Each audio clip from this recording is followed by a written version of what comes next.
جتنوں کو برباد کر سکوں کروں، میری تو عاقبت خراب ہو چکی ہے، جتنوں کو اپنے ساتھ، ہم تو ڈوبے ہیں سنم، تم کو بھی لے ڈوبیں گے۔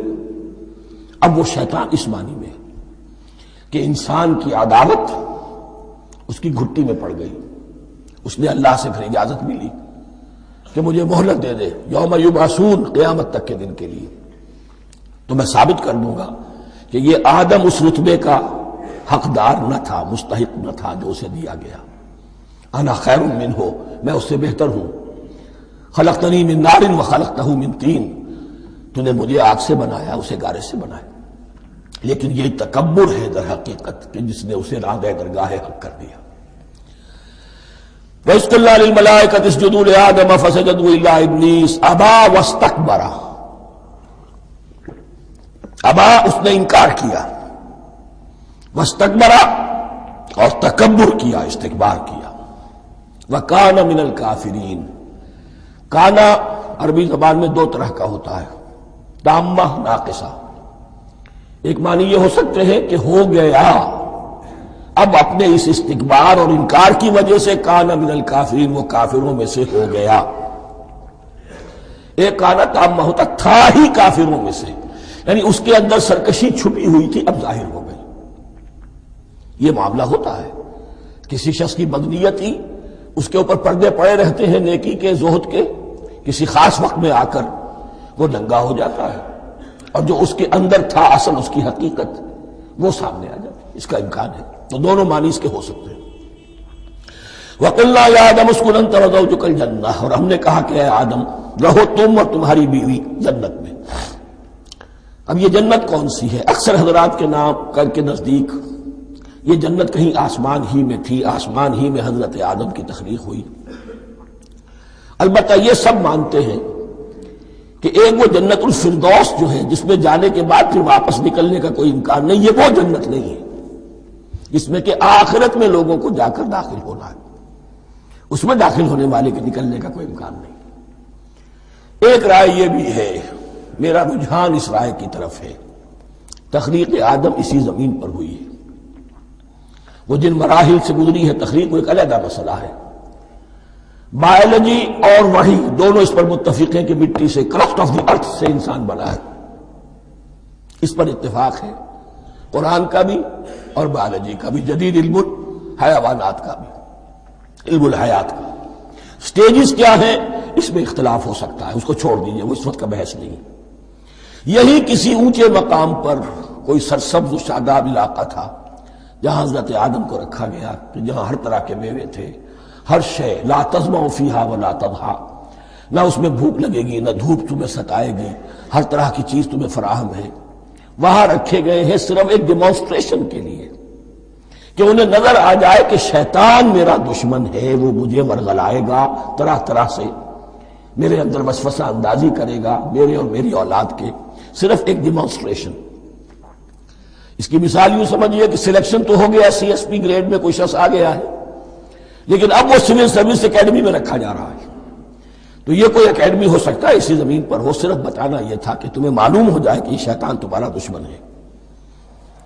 اس لیے کہ اس میں جو ایک لفظ حبوط کا آ رہا ہے، وہ حبوط صرف ایک ہی معنی میں نہیں ہوتا، دوسری معنی میں بھی ہے۔ واللہ عالم، یہ چیزیں پھر متشابہات میں رہیں گی، اس لیے ان کے بارے میں کوئی ایک رائے دوسری رائے، اس کے لیے ذہن سے، عقل سے بات کر کے ایک یا دوسری رائے اختیار کر سکتے ہیں۔ وَقُلْنَا يَا آدَمُ اسْكُنْ أَنْتَ وَزَوْجُكَ الْجَنَّةَ، اور ہم نے کہا کہ رہو اے آدم تم بھی اور تمہاری بیوی بھی باغ میں، اس باغ میں، الجنہ، اس باغ میں، گویا کہ اشارہ کیا جا رہا ہے۔ وَكُلَا مِنْهَا رَغَدًا حَيْثُ شِئْتُمْ، اور کھاؤ اس میں سے با فراغت جہاں سے چاہو، ہر طرح کا پھل ہے کھاؤ۔ وَلَا تَقْرَبَا هَٰذِهِ الشَّجَرَةَ، یہاں پہ اس درخت کا نام نہیں دیا گیا، اشارہ، اس درخت کے قریب مت جانا۔ فَتَكُونَا مِنَ الظَّالِمِينَ، تو تم ظالموں میں سے ہو جاؤ گے، تم حد سے گزرنے والوں میں سے ہو جاؤ گے۔ اب اس کی بھی حکمت سمجھیے کہ چونکہ ڈیمانسٹریشن کرانی ہے کہ تمہیں کسی چیز سے، ہزار چیزیں مباح ہیں دنیا میں، چند چیزیں پینے کی حرام ہیں، اب تم اگر ان ہزار مباح چیزوں کو چھوڑ کر حرام چیز کو پیتے ہو تو یہ تمہارا اختیار ہوا، جبکہ اللہ تعالیٰ نے مباحات کا دائرہ بہت وسیع رکھا ہے. جس سے چاہو چند رشتے ہیں جو بیان کر دیے گئے یہ حرام ہے، محرمات ہے، ابدیہ ہیں، ان سے تو شادی نہیں ہو سکتی. باقی کسی مسلمان عورت سے دنیا کے کسی کونے میں وہ شادی کر سکتے، کروڑوں کے آپشنز آپ کے لیے خالی کھلے ہیں. لیکن پھر بھی انسان شادی نہ کرے، زنا کرے، یہ گویا کہ اس کی اپنی خباثت نفس ہے. ایک نہیں، دو دو، تین تین، چار چار تک شادی کرو، اجازت ہے تمہیں. تو اس اعتبار سے مباحات، اب یہ پورا باغ تمہارے لیے مباح ہے، بس ایک درخت ہے، اس کے پاس نہ جانا.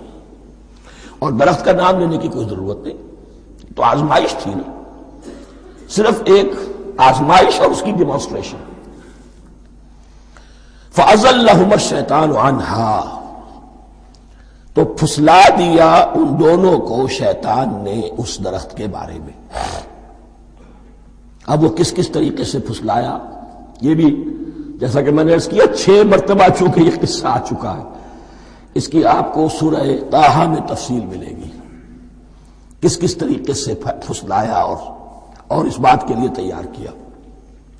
فَأَخْرَجَهُمَا مِمَّا كَانَا فِيهِ، تو نکلوا دیا ان دونوں کو اس کیفیت میں سے جس میں کہ وہ تھے.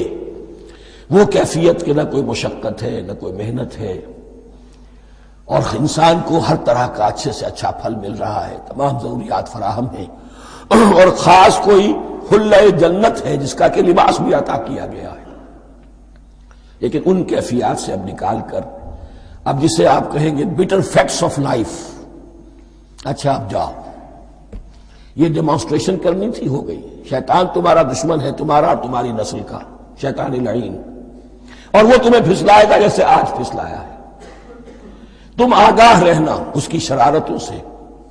ان الشیطان لکم عدو فاتخذوہ عدوا، یہ شیطان تمہارا دشمن ہے، اسے اپنا دشمن ہی سمجھو. لیکن یہ ہے کہ اگر کچھ لوگ اسے دوست بنا لیں، اس کے ایجنٹ بن جائیں، اس کے کارندے بن جائیں، یہ ان کا چوائس ہے جس کی سزا انہیں ملے گی. فَأَخْرَجَهُمَا مِمَّا كَانَا فِيهِ وَقُلْنَا اهْبِطُوا بَعْضُكُمْ لِبَعْضٍ عَدُوٌّ، اور ہم نے کہا اترو، تم سب ایک دوسرے کے دشمن ہوگے. اب یہ چونکہ جمع کا صیغہ آیا ہے، ایک دوسرے کے دشمن ہوگے، تو ایک دشمنی تو شیطان اور آدم اور ذریت آدم کی ہے. ایک اور دشمنی بھی ہے جو انسان میں مرد اور عورت کے مابین ہے. عورت بھی پھسلاتی ہے، غلط راستے پر ڈالتی ہے، مرد عورتوں کو گمراہ کرتے ہیں، عورتیں مردوں کو گمراہ کرتی ہیں.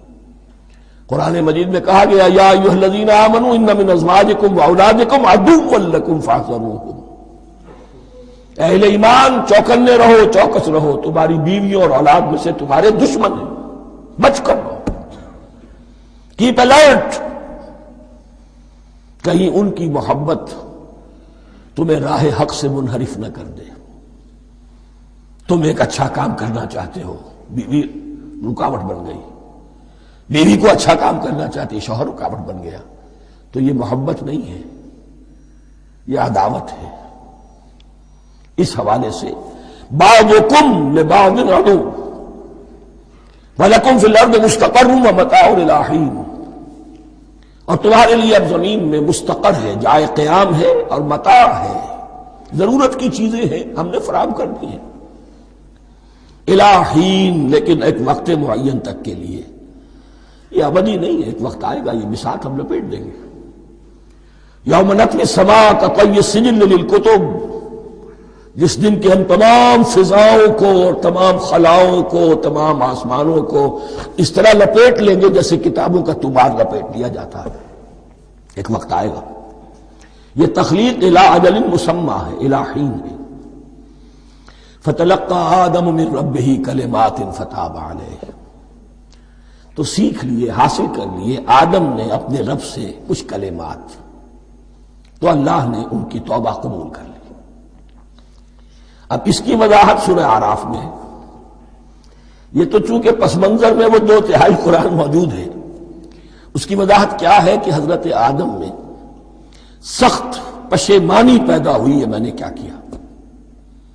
مجھ سے خطا سرزد ہو گئی، اللہ کے حکم کی میں نے خلاف ورزی کی، لیکن ان کے پاس الفاظ نہیں تھے کن الفاظ میں اللہ